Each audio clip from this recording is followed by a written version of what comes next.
So this story takes us back to the times of the Baal Shem Tov. And there were two Chassidim who were traveling to the Baal Shem Tov. They were in a wagon trundling down the road. It was Erev Shabbos, and they were in quite a rush to get to Mezhebush. As they traveled, they soon saw that they were going to be stuck behind another wagon. The wagon in front of them must have had a broken wheel or something, because it was going rather slowly.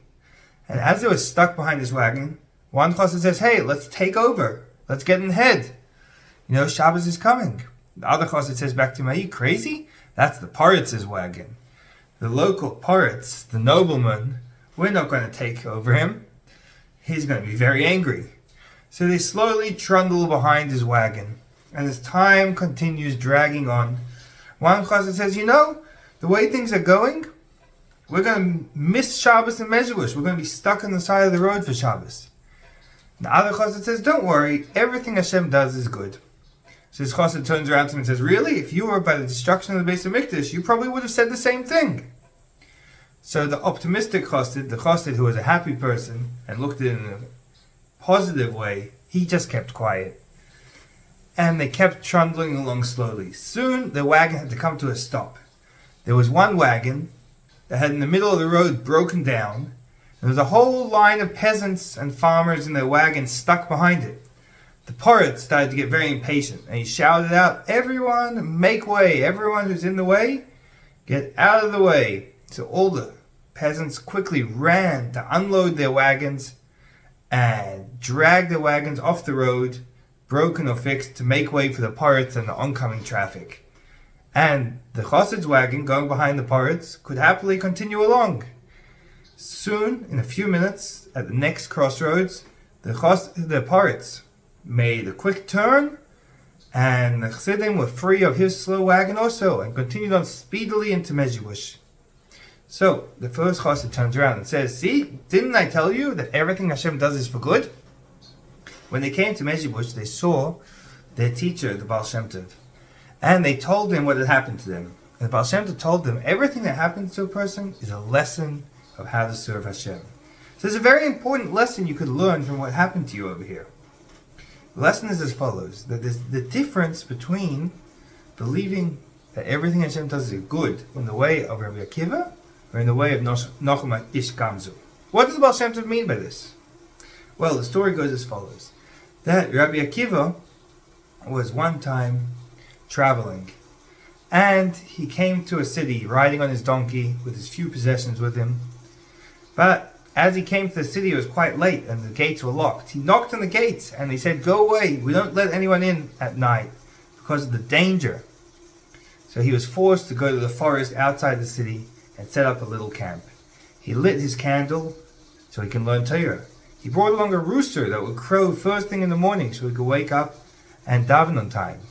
And he had his sturdy donkey there, which would help carry him around. Soon he sat down to learn Torah, and all of a sudden, the wind came and blew out his candle. Now he couldn't learn Torah, but he said, "You know, everything that Hashem does is because it's going to come to something good." Then he heard in the darkness, meow, meow. He heard a little cat. And then the cat jumped out and grabbed his rooster and it ate it all up. Now he wasn't able to know when he's going to wake up on time to daven. But he said everything Hashem does is for a good reason. Then in the darkness he heard a low grumble, the sound of a hungry lion. And the lion came and jumped on the donkey and dragged it away and ate it. The donkey was never to be seen again. Now Rabbi Akiva has no light for Torah, and he has no rooster to wake him up, and he has no donkey to ride on. But he says everything Hashem does is for a good reason, and he lay down to sleep. In the middle of the night he heard a big noise of men marching and screaming. There was a band of bandits who attacked the city and smashed down the walls and broke in. And the only one who was saved was Rabbi Akiva. And he saw that everything was from Hashem. He was saved just because of Hashem. All these things that happened to him, most people would think were bad things, but he saw that even though they were bad for the moment, in the end, it's going to come to something good. Then the Baal Shem Tov told his two students, now there's a greater form of belief in Hashem. That's the way of Nachum Ish Gamzu. Nachum Ish Gamzu didn't think that things are bad and they're going to just lead to something good. He believed everything Hashem does is good in the first place. Like we see in the following story, that the emperor in the times of Nachum Ish Gamzu was very angry at the local Yidden. And the Yidden were very scared, they didn't know what to do. So they brought together a group, a delegation of some of the local highest officials, and they gathered together lots of gold and precious gems, and they put them in a fancy box, and they gave them to their leader, Reb Nachum Ish Gamzu, and said, please take this to the emperor and give it to him as a gift. So Reb Nachum Ish Gamzu sets off with his precious box of gold and gems with his other Jewish leaders. And they get overnight, as they're on the way to the emperor, they stay in an inn.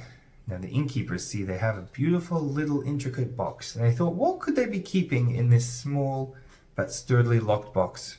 So the innkeeper in the middle of the night snuck in and he opened the box and found it was full of gold and gems.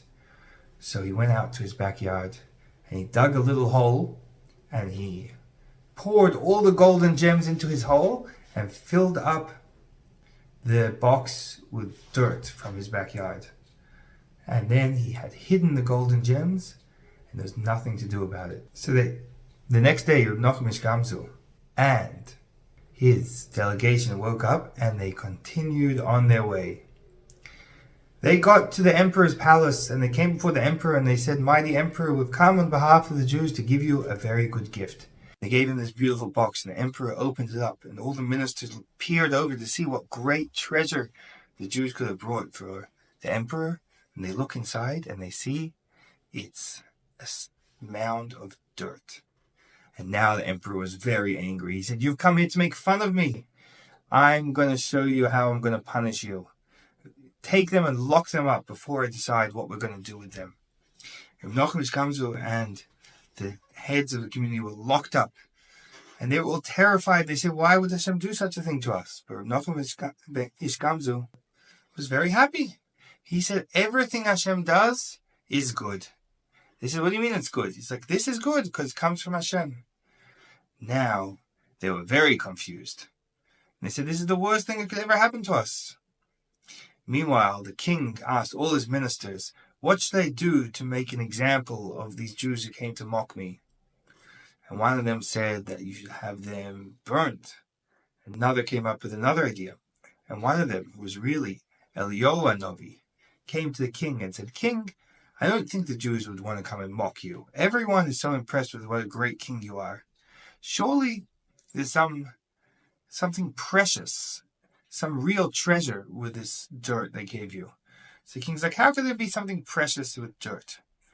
So he says, well, king, I read in the Jews' Torah that it says that Avraham went to war against the 5 evil kings, and he threw dirt at them, and it turned into swords and spears. So maybe the Jews brought you some of their secret dirt weapon. The king says, if that's so, have it tested immediately at the battlefield. They took a sample of the dirt, and they rode off to the battlefield where the emperor's armies were fighting with his enemies. And they threw some dirt at the enemies, and it all turned into spears and swords in the middle air, and hit the enemies. The enemies were so scared they all ran away, and the emperor had won his battle. The emperor then unlocked the doors of the prison and said to these Jewish people, I'm so sorry for locking you up after you gave us such an amazing present. Now that you Jews helped me defeat my enemies, I know you're my real friends, and I'll show you how grateful I am to you. Later, when people heard about the wondrous dirt that the Jewish people presented, there was only one person who knew this wasn't really wondrous dirt. And that was the innkeeper who they stayed by, who stole all their gold and diamonds. So he said, I have an idea. I'm going to do the same thing. So he set off to the king with a big bag of dirt from his backyard. And he said to the king, look, he has a big bag of dirt. It's exactly the same place that the Jews got their dirt from. You should use it. So the king says, take it to the battlefield. And the soldiers started throwing it at the enemies. But then it just stayed dirt. And the soldiers had to run away.